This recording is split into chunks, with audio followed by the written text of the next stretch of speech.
आज के मुख्य समाचार। मायानगरी मुंबई में कोरोना के घटते मामले, नाइट कर्फ्यू खत्म। अखिलेश के सामने कांग्रेस प्रत्याशी नहीं लड़ेगा चुनाव। दिल्ली के कस्तूरबा नगर में 20 साल की महिला के साथ गैंगरेप। टिकैत ने कहा, कृषि क्षेत्र के बजट निराशा प्रकट करने वाला। मुंबई, मायानगरी मुंबई में कोरोना के घटते मामलों के बीच बड़ी राहत दी गई है। बीएमसी की नई गाइडलाइन के मुताबिक मुंबई में नाइट कर्फ्यू खत्म कर दिया गया है। नई गाइडलाइन में रेस्तरां, बार और थिएटर को 50% क्षमता के साथ फिर से खोलने की अनुमति दी गई है। इसके साथ ही सभी टूरिस्ट प्लेस भी खोल दिए गए हैं। साप्ताहिक बाजार भी पहले की तरह ही खोले जा सकेंगे। नई गाइडलाइन में स्पा और सैलून भी 50% क्षमता के साथ शुरू कर दिए गए हैं। अंतिम संस्कार के लिए अब लोगों की उपस्थिति के लिए कोई शर्त नहीं रखी गई है, यानी अंतिम संस्कार में जितने भी लोग शामिल हो सकते हैं। चौपाटी, गार्डन, पार्क शुरू कर दिए गए हैं। स्विमिंग पूल, वाटर पार्क 50% क्षमता के साथ शुरू रहेंगे। लोकल टूरिस्ट स्पॉट भी आम दिनों की तरह खोले जा सकेंगे। भजन कीर्तन, धार्मिक सांस्कृतिक कार्यक्रमों में 50% लोगों की मौजूदगी को इजाजत दी गई है। शादी के कार्यक्रमों के लिए 25% या ज्यादा से ज्यादा 200 लोगों की उपस्थिति की अनुमति है।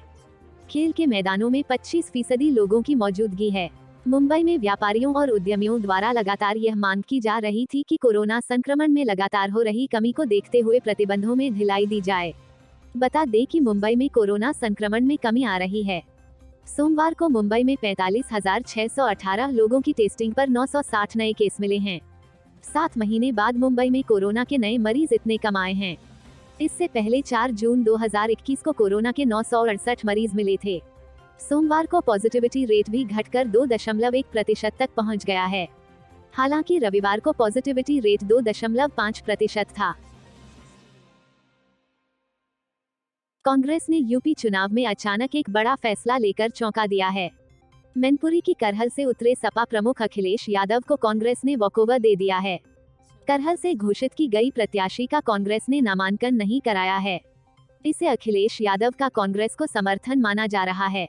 यही नहीं, कांग्रेस ने इटावा की जसवंत नगर सीट से उतरे सपा के शिवपाल यादव के खिलाफ भी अपने प्रत्याशी का नामांकन नहीं कराया है।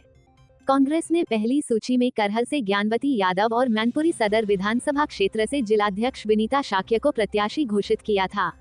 ज्ञानवती को टिकट दिए जाने का कांग्रेस कार्यकर्ताओं ने विरोध करके उनके पुतले तक फूंक दिए थे। समाजवादी पार्टी ने जब करहल विधानसभा क्षेत्र से पूर्व मुख्यमंत्री अखिलेश यादव को प्रत्याशी बनाया तो कांग्रेस हाईकमान ने अपना निर्णय बदल दिया। कांग्रेस के प्रदेश कार्यालय से ज्ञानवती यादव को फोन करके करहल विधानसभा क्षेत्र से नामांकन नहीं करने के निर्देश दिए। इस संबंध में कांग्रेस जिलाध्यक्ष सहित कार्यवाहक जिलाध्यक्ष को भी सूचना दी गई। जिलाध्यक्ष और कार्यवाहक जिलाध्यक्ष ने भी करहल विधानसभा क्षेत्र से घोषित प्रत्याशी ज्ञानवती यादव को हाईकमान के निर्णय की सूचना दे दी। कांग्रेस के प्रदेश महासचिव प्रकाश प्रधान ने कहा कि समाजवादी पार्टी ने अमेठी और रायबरेली में कांग्रेस प्रत्याशियों के सामने उम्मीदवार नहीं उतारे हैं। अखिलेश यादव पहली बार करहल सीट से विधानसभा चुनाव लड़ रहे हैं। उन्होंने सोमवार को मैनपुरी पहुंचकर नामांकन दाखिल किया। अखिलेश के सामने भाजपा ने आगरा से सांसद और केंद्रीय राज्य मंत्री प्रोफेसर एसपी सिंह बघेल को चुनाव मैदान में उतारकर सबको चौंका दिया है। बघेल ने भी सोमवार को करहल सीट से भाजपा प्रत्याशी के रूप में नामांकन दाखिल किया। दिल्ली के कस्तूरबा नगर में 20 साल की महिला के साथ गैंगरेप, मारपीट मामले में दिल्ली के सीएम केजरीवाल ने आज एक बड़ा ऐलान किया है। दिल्ली के मुख्यमंत्री अरविंद केजरीवाल ने पीड़िता के मदद का ऐलान करते हुए 10 लाख रुपए की सहायता राशि की घोषणा की है। दिल्ली के मुख्यमंत्री अरविंद केजरीवाल ने कस्तूरबा नगर में घटी इस घटना की पीड़िता को न्याय दिलाने की भी बात कही है। सीएम केजरीवाल ने कहा है कि दिल्ली सरकार इस बेटी को न्याय दिलवाने के लिए हर संभव कोशिश करेगी। हम पीड़िता के लिए अच्छा वकील नियुक्त कर रहे हैं। इसके अलावा इस मामले को फास्ट ट्रैक भी करेंगे ताकि जल्द से जल्द बेटी को न्याय मिल सके। दिल्ली के मुख्यमंत्री अरविंद केजरीवाल ने इस घटना में पीड़िता की मदद का ऐलान आज अपने आधिकारिक ट्विटर हैंडल से किया। उन्होंने ट्वीट करते हुए लिखा, मैंने इस बेटी की मदद के लिए 10 लाख रुपए सहायता राशि ऑर्डर की है। दिल्ली सरकार इस बेटी को न्याय दिलवाने के लिए हर संभव कोशिश करेगी। हम उसके लिए अच्छा वकील नियुक्त कर रहे हैं। इस मामले को फास्ट ट्रैक भी करेंगे ताकि जल्द से जल्द बेटी को न्याय मिल सके। सीएम केजरीवाल ने इस घटना की पहले भी निंदा करते हुए ट्विटर पर लिखा था कि ये बेहद शर्मनाक है। अपराधियों की इतनी हिम्मत हो कैसे गई। केंद्रीय गृह मंत्री जी और उपराज्यपाल जी से मैं आग्रह करता हूं कि पुलिस को सख्त एक्शन लेने के निर्देश दें। कानून व्यवस्था पर ध्यान दें। दिल्ली वासी इस तरह के जघन्य अपराध और अपराधियों को किसी भी कीमत पर बर्दाश्त नहीं करेंगे। नई दिल्ली। भारतीय किसान यूनियन के नेता राकेश टिकैत ने केंद्रीय बजट 2022 में कृषि क्षेत्र के लिए की गई घोषणाओं को लेकर निराशा प्रकट की है। कृषि उद्योग के लिए वित्त मंत्री निर्मला सीतारमण द्वारा बताए गए उपायों पर टिप्पणी करते हुए किसान नेता राकेश टिकैत ने कहा कि वित्त मंत्रालय द्वारा घोषित सुधार असली किसानों के लिए ज्यादा उपयोगी नहीं होंगे। उन्होंने कहा कि सरकार ने एमएसपी पर भी कोई बात नहीं की है।